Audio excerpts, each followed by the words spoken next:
It is not hard-hearted callousness, it is only their way. Michael Scott put this well in Tom Cringle's log, in his account of the yellow fever during the war in the West Indies. Fever, though the chief danger, particularly to people who go out to settlements, is not the only one. But as the other dangers, except perhaps domestic poisoning, are incidental to pottering about in the forests or on the rivers among the unsophisticated tribes, I will not dwell on them. They can all be avoided by any one with common sense, by keeping well out of the districts in which they occur. And so I warn the general reader that if he goes out to West Africa, it is not because I said the place was safe or its dangers overrated.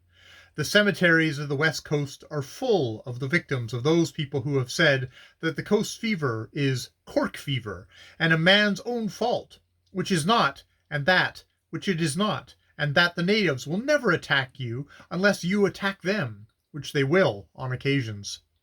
My main aim in going to Congo Francais was to get up above the tide line of the Okwe River and there collect fishes, for my object on this voyage was to collect fish from a river north of the Congo. I had hoped this river would have been the Niger, for Sir George Goldie had placed at my disposal greater facilities for carrying on work there in comfort, but for certain private reasons I was disinclined to go from the Royal Niger Protectorate into the Royal Niger Company's territory, and the Calabar, where Sir Claude MacDonald did everything he possibly could to assist me, I did not find a good river for me to collect fishes in.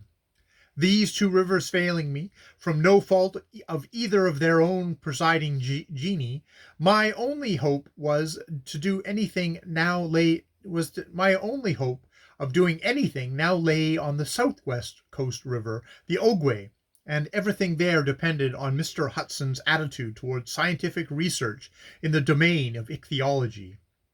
Fortunately for me, that gentleman elected to take a favorable view of this affair, and in every way in his power assisted me during my entire stay in Congo Francais. But before I enter into a detailed description of this wonderful bit of West Africa, I must give you a brief notice of the manners, habits, and customs of West Coast rivers in general, to make the thing more intelligible. There is a uniformity in the habits of West Coast rivers, from the Volta to the Konaza, which is, when you get used to it, very taking. Except the Congo, the really great river comes out to sea with as much mystery as possible, lounging lazily along among its mangrove swamps. What's it matter when it comes out? When one comes out, and where's the hurry style, though quantities of channels intercommunicating with each other. Each channel, at first sight as like the other in peas in a pod, is bordered on either side by green-black walls of mangroves, which Captain Lugard graphically described as seeming, quote, as if they had lost all count of the vegetable properties and were standing on stilts with their branches tucked up out of the wet, leaving their gaunt roots exposed in midair. Unquote. High tide or low tide, there is little difference in the water. The river, be it broad or narrow, deep or shallow, looks like a pathway of polished metal, for it is as heavily weighted with stinking mud as water ever can be, ebb or flow, year out and year in. But the difference in the banks, though an unending alteration between the two appearances, is weird. At high water you do not see the mangroves displaying their ankles in the way that shocked Captain Lugard. They look most respectable, their foliage rising densely in a wall irregularly striped here and there by the white line of the aerial root, coming straight down into the water from some upper branch as straight as a plummet,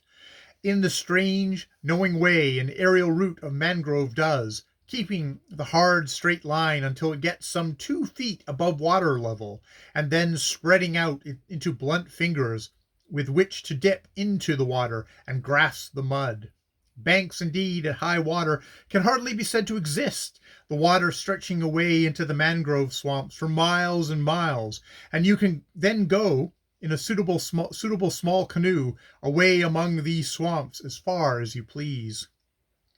This is a fascinating pursuit, But it is a pleasure to be indulged in with caution. For one thing, you are certain to come across crocodiles. Now, a crocodile drifting down in deep water or lying asleep with its jaws open on the sandbank in the sun is a picturesque adornment to the landscape when you are on the deck of a steamer, and you can write home about it and frighten your relations on your behalf. But when you are away among the swamps in a small dugout canoe, and that crocodile and his relations are awake, a thing he makes a point of being at flood tide because of fish coming along, and when he has got his foot upon his native heath, that is to say, his tail within holding reach of his native mud, he is highly interesting, and you may not be able to write home about him, and you get frightened on your own behalf, for crocodiles can, and often do in such places, grab at people in small canoes. I have known of several natives losing their lives in this way.